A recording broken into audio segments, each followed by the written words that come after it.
Good morning po sa lahat. Isa pang maliyugto ng ating daily Bible blessings. Pamagat po ng ating aling umaga ay ilapit natin sila kay Kristo.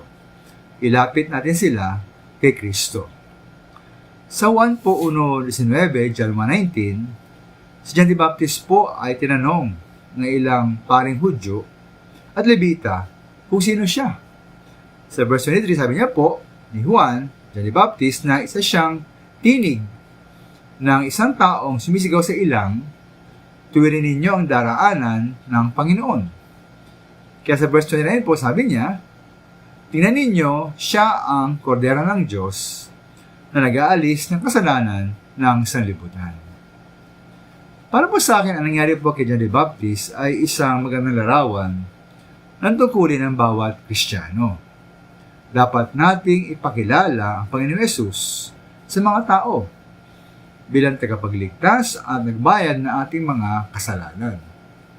Kaya ayon po sa Magawa 1:8, Acts 1:8, sabi po roon, sinabi ng Panginoon na ang kanyang mga alagad ay magiging mga saksi niya sa iba't ibang lugar.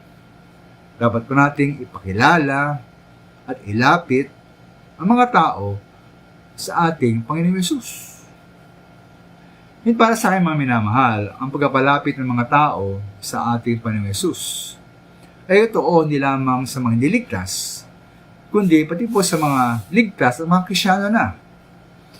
Kaya nga po sa Efeso 4:11-13, sabi po roon, Ephesians 4:11-13, nagbigay naman kaloob ang Diyos sa Iglesia upang ihanda sa paglilingkod ang mga Kristiyano, upang tumibay ang Iglesia, hanggang makamtan natin ang iisang panampalataya at pagkakilala sa anak ng Diyos, ang ating Panginoong Yesus, at maging ganap ang ating pagkatao ay sa maging ganap ni Kristo. Ngayon po, ito po bang epekto ng ating ugnayang relasyon sa iba? Ibig mga minamahal, sabihin, ating bang relasyon bilang mag-asawa o bilang magulang at anak, bilang magkakapatid, bilang magkakaibigan, bilang kapatiran ng iglesia, ang mga itong relasyon na ito ay nagpapalapit sa atin, sa Panginoong Yesus? At di ba nilalapit sila sa ating Panginoong Yesus?